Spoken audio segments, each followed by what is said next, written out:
लेकिन जमशेदजी टाटा अपना ये सपना पूरा कर पाते उससे पहले ही साल 1904 में उनकी मृत्यु हो गई कि Tata Steel saved us. Dogs and Indians are not allowed. लेकिन भारत सरकार ने जेआरडी टाटा को एयर इंडिया का चेयरमैन रहने का ऑफर दिया।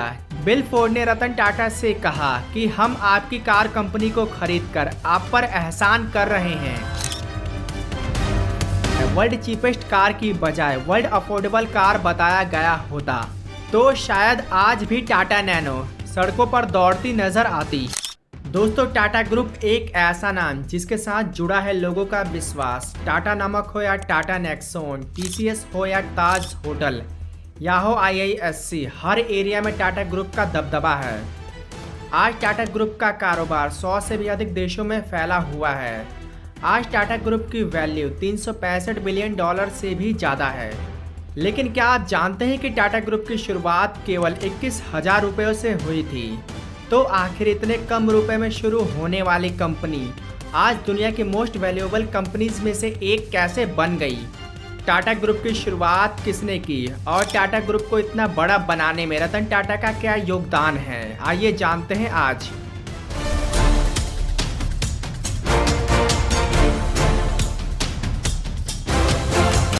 सन 1868 जब भारत ब्रिटिश शासन के अधीन था, तब एक युवा विजनरी जमशेदजी नुसरवानजी टाटा ने केवल 21,000 रुपये में एक ट्रेडिंग कंपनी की स्थापना की।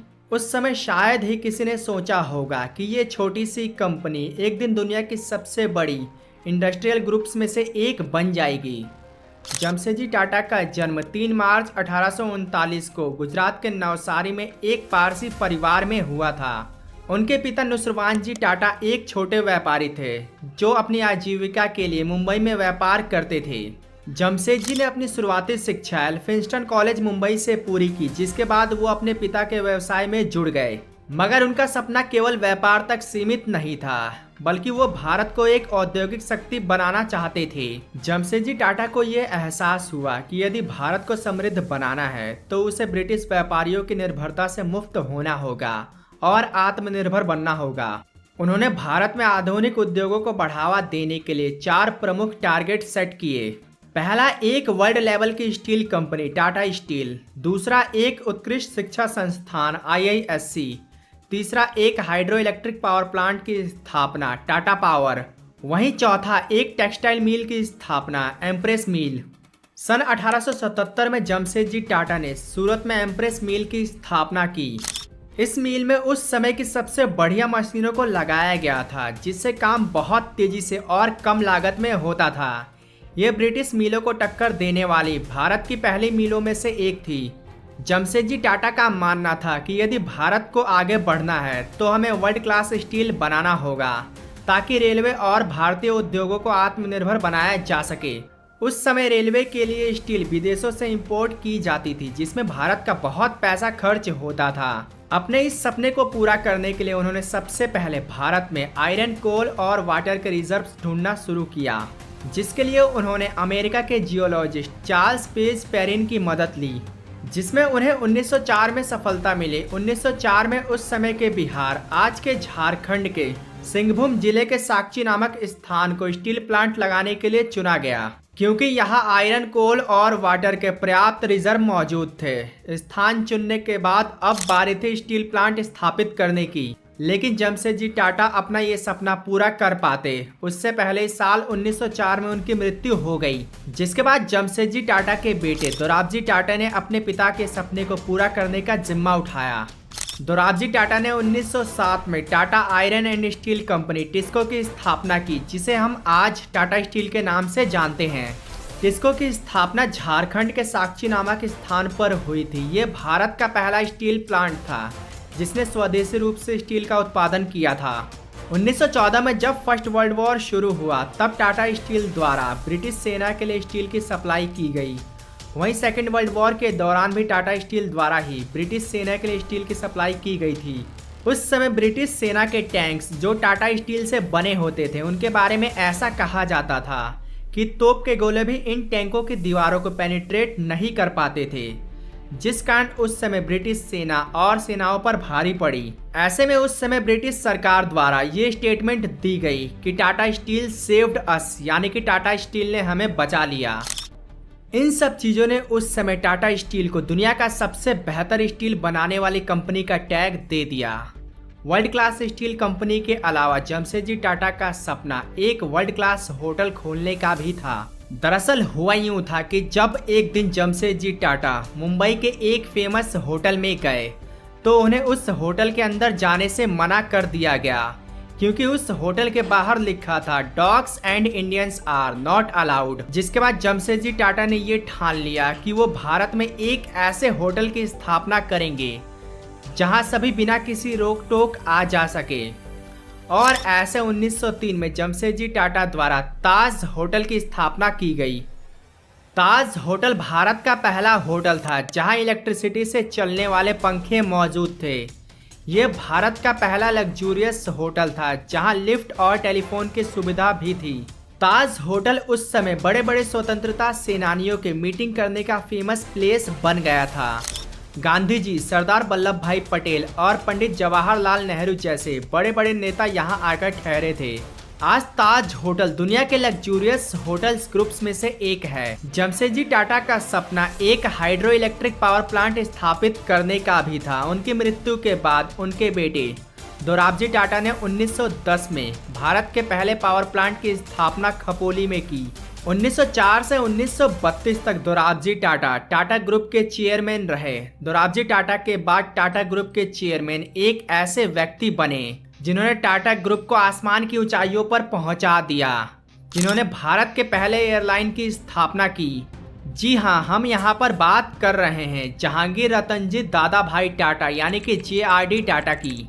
JRD टाटा फ्रांस में पले बढ़े। उनकी शुरुआती शिक्षा फ्रांस और जापान में हुई, जिसके बाद वो ग्रेजुएशन के लिए लंदन गए, लेकिन उन्हें पढ़ाई बीच में ही छोड़कर भारत वापस आना पड़ा। JRD टाटा का इंटरेस्ट हमेशा से ही एविएशन के फील्ड में था, इसलिए उन्होंने भारत की पहली एयरलाइन की स्थापना की, टाटा एयरलाइन, जिसकी स्थापना 1932 में हुई। उस दौर में टाटा एयरलाइन दुनिया की बेहतरीन एयरलाइंस में से एक हुआ करती थी। टाटा एयरलाइंस की हॉस्पिटेबिलिटी और लग्जूरियस एक्सपीरियंस टाटा एयरलाइन की पहचान थी। उस समय टाटा एयरलाइन में सफ़र करना महाराजाओं जैसा एक्सपीरियंस होता था और इसी चीज़ को रिप्रेजेंट करने के लिए टाटा एयरलाइन का मैस्कोट एक महाराजा था। JRD टाटा के नेतृत्व में टाटा एयरलाइन आसमान की ऊंचाइयों को छू रही थी। तभी कुछ ऐसा हुआ जिसने टाटा एयरलाइन को JRD टाटा के हाथों से छीन लिया। दरअसल भारत की स्वतंत्रता के बाद भारतीय सरकार द्वारा हर क्षेत्र की बड़ी कंपनियों का लिबरलाइजेशन करना शुरू कर दिया गया और इसी कड़ी में 1953 में टाटा एयरलाइन का लिबरलाइजेशन भी कर दिया गया, जिसके बाद इसका नाम एयर इंडिया रख दिया गया। लेकिन भारत सरकार ने JRD टाटा को एयर इंडिया का चेयरमैन रहने का ऑफर दिया, जिसे JRD टाटा ने खुशी खुशी अपना लिया। हालांकि लिबरलाइजेशन के बाद एयर इंडिया का डाउनफॉल शुरू हो गया। JRD टाटा ने आगे चलकर टाटा स्टील और टाटा पावर को और ज़्यादा एक्सटेंड किया। उन्होंने वर्कर्स के वेलफेयर पर काफ़ी ध्यान दिया। वर्कर्स के लिए हेल्थ इंश्योरेंस और PF JRD टाटा द्वारा लागू की गई। 1945 में JRD टाटा द्वारा टेल्को की स्थापना की गई, जिसे आज हम टाटा मोटर्स के नाम से जानते हैं। शुरुआत में टेल्को लोकोमोटिव इंजन्स बनाया करती थी। टाटा 460 ट्रक की मैन्युफैक्चरिंग भी आगे चलकर टेल्को द्वारा ही की गई। आज टाटा मोटर्स टाटा ग्रुप की सबसे वैल्यूएबल कंपनीज में से एक है। इन सब चीज़ों के अलावा साल 1964 में JRD टाटा द्वारा टाटा टी और 1968 में टाटा कंसल्टेंसी सर्विसेज यानी TCS की स्थापना की गई।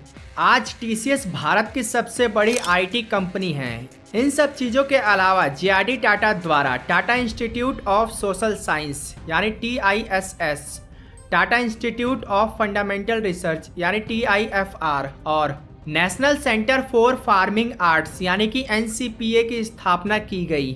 JRD टाटा के व्यापार और उद्योग में किए गए बेहतरीन कामों के लिए उन्हें भारत सरकार द्वारा पद्म भूषण, पद्म विभूषण और भारत के सर्वोच्च सम्मान भारत रत्न से सम्मानित किया गया है। JRD टाटा भारत के एकमात्र उद्योगपति है जिन्हें भारत रत्न से सम्मानित किया गया है। 1988 में जे.आर.डी. टाटा ने टाटा ग्रुप के चेयरमैनशिप को छोड़ दिया, जिसके बाद खोज शुरू हुई टाटा ग्रुप के अगले चेयरमैन की। और ये खोज साल 1991 में जाकर खत्म हुई, क्योंकि 1991 में टाटा ग्रुप के चेयरमैन एक ऐसे व्यक्ति बने जो फैसले लेकर उन फैसलों को सही साबित करने में विश्वास रखते थे। जी हाँ, हम यहाँ पर बात कर रहे हैं सर रतन टाटा की। रतन टाटा का जन्म 28 दिसंबर 1937 को हुआ था। 1991 में जब वो टाटा ग्रुप के चेयरमैन बने, तब भारत में उदारीकरण की शुरुआत हो रही थी, जिसके तहत भारतीय सरकार द्वारा विदेशी कंपनियों के लिए भारतीय बाजारों के दरवाजे खोल दिए गए, जिस कारण विदेशी कंपनियां भारत में अपने व्यापार को बढ़ावा दे रही थी। ऐसे में रतन टाटा के सामने ये चुनौती थी कि वो विदेशी कंपनियों के बीच टाटा ग्रुप को ऊपर कैसे रखे। ऐसे में रतन टाटा ने टाटा ग्रुप को ऊपर रखने के लिए बहुत से तरीके अपनाए। रतन टाटा सही फैसले लेकर उसे करने में विश्वास नहीं रखते थे, बल्कि फैसले लेकर उस फैसले को सही साबित करने में विश्वास रखते थे।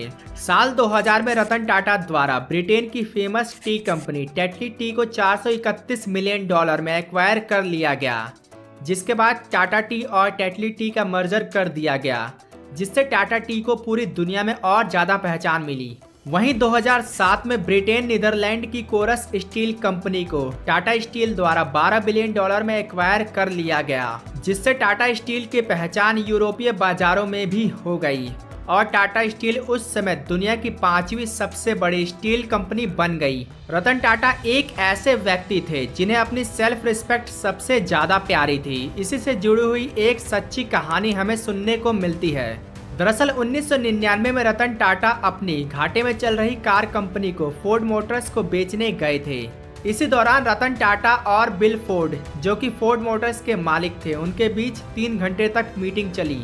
बताया जाता है कि इस मीटिंग में बिल फोर्ड ने रतन टाटा से कहा कि जब आपको पैसेंजर कार बनाना आता ही नहीं है, तो आप पैसेंजर कार सेगमेंट में क्यों घुसे। बिल फोर्ड ने रतन टाटा से कहा कि हम आपकी कार कंपनी को खरीदकर आप पर एहसान कर रहे हैं। इस बेइज्जती के बाद रतन टाटा इस डील को कैंसिल कर इंडिया वापस आ गए और अपनी कार कंपनी को बेहतर बनाने में लग गए। ऐसे में 2008 का समय आया जब बिल फोर्ड और रतन टाटा के बीच फिर एक बार मीटिंग हुई, लेकिन इस बार कहानी बिल्कुल उल्टी थी। इस बार बिल फोर्ड अपनी घाटे में चल रही कंपनी JLR यानी कि जगुआर और लैंड रोवर को रतन टाटा को बेचने आए थे। इस बार की मीटिंग में भी बिल फोर्ड के मुंह से सेम वही शब्द निकले जो 1999 की मीटिंग में निकले थे, लेकिन इस बार अंदाज बिल्कुल अलग था। इस बार बिल फोर्ड ने कहा कि आप हमारी कंपनी को खरीदकर हम पर एहसान कर रहे हैं, जिसके बाद JLR को रतन टाटा द्वारा $2.3 बिलियन में एक्वायर कर लिया गया, जो उस समय घाटे में चल रही थी। लेकिन आगे चलकर रतन टाटा के नेतृत्व में ये प्रॉफिटेबल कंपनी बन गई। आज Jaguar and land rover Tata Motors की लग्जूरियस। रतन टाटा एक ऐसे व्यक्ति थे जो सबके बारे में सोचा करते थे। एक दिन जब उनकी कार एक रेड लाइट पर रुकी थी, तब उसी समय जोरदार बारिश हो रही थी। ऐसे में रतन टाटा की नजर अपनी कार की खिड़की से बाहर पड़ी। उन्होंने देखा कि इतनी तेज बारिश में एक स्कूटर पर हस्बैंड वाइफ और उनके 2 बच्चे किसी तरह एडजस्ट होकर बैठे हैं। जिसके बाद रतन टाटा के मन में ये ख्याल आया कि क्यों ना कोई ऐसी कार बनाई जाए जिसे एक स्कूटर चलाने वाला भी अफोर्ड कर सके। जिसके बाद शुरुआत हुई भारत की पहली लकटकिया कार बनाने की, जिसकी कीमत केवल 1 लाख रुपए थी। ये कार थी टाटा नैनो, जिसे साल 2008 में रतन टाटा द्वारा लॉन्च किया गया। लॉन्च के समय इसे लोगों द्वारा बेहद पसंद किया गया, लेकिन जिन लोगों ने टाटा नैनो को लिया था, बाद में उनकी कंप्लेन आने लगी। उन्होंने बताया कि लोग उन्हें टाटा नैनो से उतरते देखकर अजीब बिहेव करते थे। उनके अनुसार लोग टाटा नैनो रखने वालों को गरीब समझते थे, जिसके पीछे टाटा नैनो की गलत मार्केटिंग थी। दरअसल लॉन्च के समय टाटा नैनो को वर्ल्ड चीपेस्ट कार बताया गया, जिसने लोगों के बीच इसके परसेप्शन को खराब कर दिया। लोग इसे कवर्ड ऑटो रिक्शा कहकर बुलाने लगे, जिस कारण रतन टाटा का ये ड्रीम प्रोजेक्ट आगे चलकर फेल हो गया। शायद यदि टाटा नैनो को लॉन्च के समय वर्ल्ड चीपेस्ट कार की बजाय वर्ल्ड अफोर्डेबल कार बताया गया होता, तो शायद आज भी टाटा नैनो सड़कों पर दौड़ती नजर आती। हालांकि नैनो फेल तो हुई, लेकिन इससे हमें ये पता चला कि टाटा ग्रुप केवल बिजनेस के बारे में नहीं सोचता, बल्कि उनके लिए भारत और भारत के लोग सर्वोपरि है।